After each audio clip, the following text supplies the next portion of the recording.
नमस्कार. आम्ही लोक या YouTube मंचामध्ये आपल्या सगळ्यांचं स्वागत.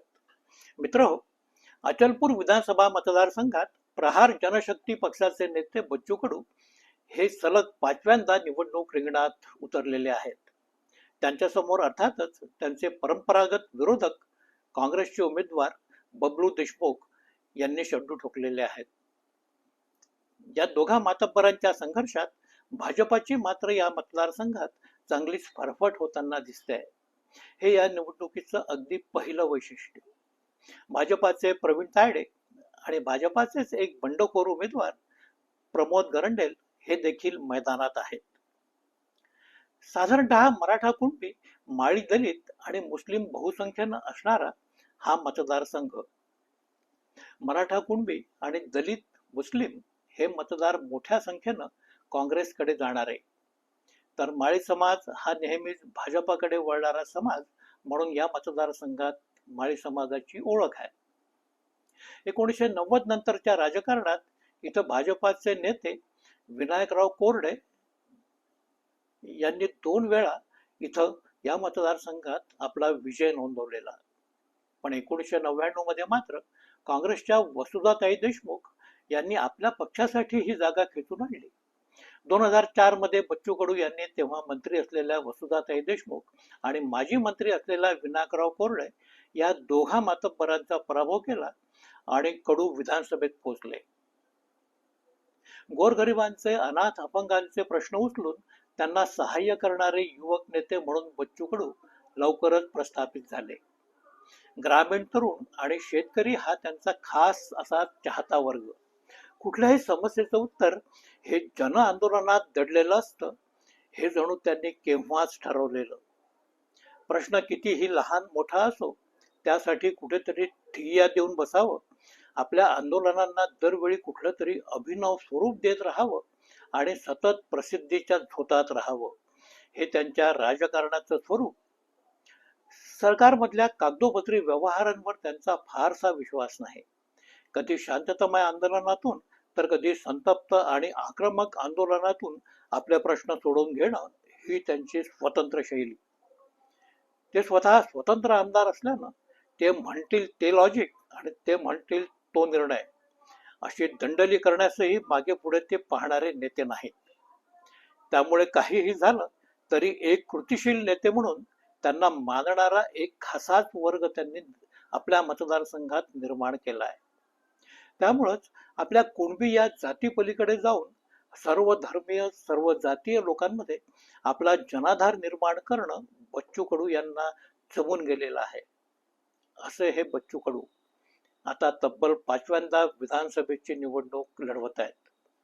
निवडणुका लढवणं आणि जिंकणं त्यांना कठीण नाही. ते स्वतः आता असं म्हणतात, मी 4 निवडणुका लढवल्या आणि जिंकल्या देखील. त्यामुळे या क्षेत्रातला मी आता MBBS डॉक्टर झालेलो आहे. आताची 5वी निवडणूक म्हणजे माझ्यासाठी केवळ MD ची परीक्षा आहे, एवढंच. या शब्दातच त्यांचा आत्मविश्वास आपण जाणून घेऊ शकतो. असे हे बच्चू कडू. या वेळेसची निवडणूक त्यांना सहज सोपी आहे की कठीण आहे ते जाणून घेण्याचा प्रयत्न केला तर त्यांना अजूनही संधी निश्चितपणे आहे हे नक्कीच जाणवणार आहे. अचलपूर मतदारसंघात माळी समाज आणि त्या खालोखाल लहान जाती जमाती ज्या ज्या आहेत त्या भाजपाकडे वळतात, असा आजवरचा इतिहास. या मतदारसंघात भाजपाकडे सक्षम असा मराठा कुणबी उमेदवार कधीही नव्हता. त्यामुळे भाजपाची सारी भिस्त ही नेहमीच माळी उमेदवारांवर राहत आली. माळी किंवा अन्य लहान जाती जमातीच्या उमेदवाराला इतर मोठ्या जाती जमाती मतदान करणं टाळतात. म्हणूनच भाजपाला बच्चू कडू यांना हरवणं आजपर्यंत शक्य झालेलं नव्हतं. यावेळी मात्र भाजपानं जिंकण्याच्या उद्देशानं ही निवडणूक लढवायला घेतलेली आहे असं वाटणारं नाही. यावेळी बच्चू कडू यांचा पराभव करणं हे जणू भाजपानं आपलं उद्दिष्ट ठरवलेलं असावं. म्हणूनच पक्षानं प्रवीण तायडे हा नवखा कुणबी उमेदवार मैदानात उतरवला आहे. तायडे हे एकदा जिल्हा परिषद सदस्य म्हणून निवडून आले होते. त्यानंतर भाजपाच्या हिंदू आंदोलनांमध्ये त्यांनी आपल्या तरुण आक्रमकतेचा परिचय नेहमी दिला. बच्चू कडू यांचा पराभव करण्यासाठी त्यांच्याच भाषेत त्यांच्याशी संघर्ष करणारा उमेदवार असावा, म्हणून कदाचित तायडे यांची योजना पक्षाने या मतदारसंघात केली असावी. तायडे हे कुणबी समाजाच्या मतांमध्ये विभाजन घडवून आणतील आणि बच्चू कडू यांना खरा जनाधार देणारी अस्सल मतपेढी फोडून काढतील, या अंदाजानं तायडे यांना या मैदानात उतरवलं गेलं आहे.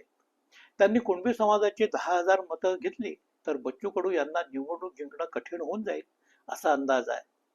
अर्थातच असं झालं तर त्याचा फायदा आपसुकच काँग्रेस उमेदवार बबलू देशमुख यांना मिळण्याची शक्यता ही मोठी आहे.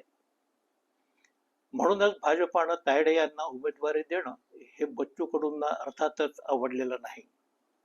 ते म्हणतात, भाजपाची ही भूमिका म्हणजे कमळाच्या खांद्यावर बसून काँग्रेसनं आपला हात उंचावण्यासारखं आहे. म्हणजेच बच्चू कडू यांनी प्रवीण तायडे आपल्याला धोका पोहोचवू शकतात हे जवळपास आता ओळखलेलं आहे. भाजपाचेच परतवाड्यातील एक तरुण नेते प्रमोद सिंग गर्डेल यांनी ही बंडखोरी करत निवडणुकीत उडी घेतली आहे. गर्डेल हे गृहस्थ म्हणजे तापट आणि आक्रमक हिंदुत्वाचं प्रतिनिधित्व करणारे एक कार्यकर्ते. या आपल्या व्यक्तिमत्वाच्या बळावर त्यांनी तरुणांचा मोठाच फौजफाटा आपल्या भोवती निर्माण केलेला आहे. त्यामुळं भाजपाची तरुण मतं त्यांच्याकडे वळण्याची शक्यता ही मोठी आहे. थोडक्यात भाजपाचे 2 उमेदवार या मतदारसंघात आज उपस्थित आहेत. त्यामुळं खुद्द कट्टर हिंदू मतदारांमध्येच विभाजन होईल आणि 2 पैकी कुठलाही उमेदवार विजयी लढतीपर्यंत पोहोचू शकेल किंवा नाही याबद्दल आज साशंकता आहे. त्यामुळे या मतदारसंघातली प्रमुख लढत ही आकाराला येईल ती बच्चू कडू आणि काँग्रेस उमेदवार बबलू देशमुख यांच्यामध्येच. बबलू देशमुख हे गेली अनेक वर्ष जिल्हा ग्रामीण काँग्रेसचे अध्यक्ष आहेत. काल परवापर्यंत ते जिल्हा सहकारी बँकेचे अध्यक्ष होते, तर अमरावती जिल्हा परिषदेचे अध्यक्ष म्हणून काम करताना जिल्हाभर त्यांनी आपलं वर्चस्व निर्माण केल्याचं दिसतं. मध्यंतरी बच्चू कडू हे अल्पावधीकरता मंत्री असताना त्यांनी बबलू देशमुख यांच्याकडून जिल्हा बँक हिसकावून घेतली. त्यामुळे बबलू देशमुख यांचं खच्चीकरण मात्र मोठं झालंय. त्यांनी बच्चू कडूंच्या विरोधात यापूर्वी निवडणुका लढवल्या. थोड्याशा फरकानं का होईना, पण बबलू देशमुख यांना नेहमीच पराभव पत्करावा लागला. यावेळी पुन्हा ते बच्चू कडू यांना आव्हान देत आहेत. प्रवीण तायडे यांची भाजपाची उमेदवारी बबलू देशमुख यांच्यासाठी सोयीची मानली जाते आहे. तर मतदारसंघातली दलित मतही यावेळी काँग्रेसकडे वळावीत अशी अपेक्षा आहे. काँग्रेसची खरं म्हणजे प्रत्येक मतदारसंघात खरी भिस्त असते ती मुस्लिम मतांवर, पण बच्चू कडू यांनी मुसलमान मतदारात देखील मोठी लोकप्रियता मिळवलेली आहे. ही काँग्रेसची या मतदारसंघात खरी अडचण. भाजपानं या मतदारसंघात ज्या प्रकारे हाराकिरी केली त्यावरून भाजपाला खरा रस हा बच्चू कडू यांना पाडण्यात आहे असं स्पष्टपणे लोक म्हणतात. लोकसभा निवडणुकीत नवनीत राणा यांना धडा शिकवण्यासाठी बच्चू कडूंनी दिनेश बुब यांची उमेदवारी पुढे रेटलेली होती.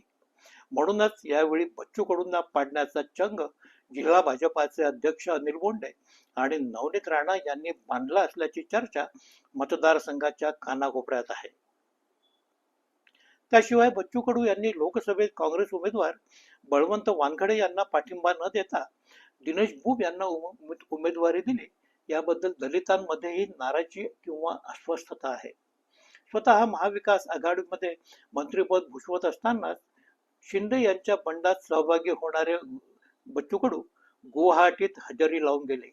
हा देखील मुद्दा बच्चू कडू यांना अडचणीत आणणारा आहे. या सगळ्या पार्श्वभूमीवर अचलपुरातली ही लढत पुन्हा एकदा परमप्रतिष्ठेची आणि चुरशीची होईल यात शंका नाही. माळी, मुस्लिम आणि कुणबी मतांमध्ये कसं विभाजन होतं आणि या मतविभाजनाचा फायदा बच्चू कडूंना होतो की बबलू देशमुख यांना, या मुद्द्याभोवती शेवटपर्यंत ही निवडणूक घोंघावती असणार आहे. म्हणूनच साधन संपन्न बच्चू कडूंनी या निवडणुकीत आज मोठीच ताकद लावल्याचं चित्र मतदारसंघात आहे. अर्थातच निवडणुकीत कोण विजयी होईल याविषयी आजच अंदाज व्यक्त करणं हे अतिशय कठीण व्हावं. या प्रकारची ही निवडणूक असेल. अंतिम निवडणूक निकाल हा मुस्लिम मतांवर ठरेल हे लक्षात घेत बच्चू कडूंनी अचलपूर शहरात आपली पक्की मोर्चे बांधणी सुरू केली आहे. काँग्रेसतर्फे हा विषय कसा हाताळला जातो यावर बबलू देशमुख यांचं भवितव्य अवलंबून असेल. मित्रहो, हा व्हिडिओ इथेच संपवतोय. लाईक करा, शेअर करा, ही नेहमीची विनंती. अशाच व्हिडिओसाठी सबस्क्राईब देखील करा आणि सहकार्य करा, हे आवाहन. नमस्कार.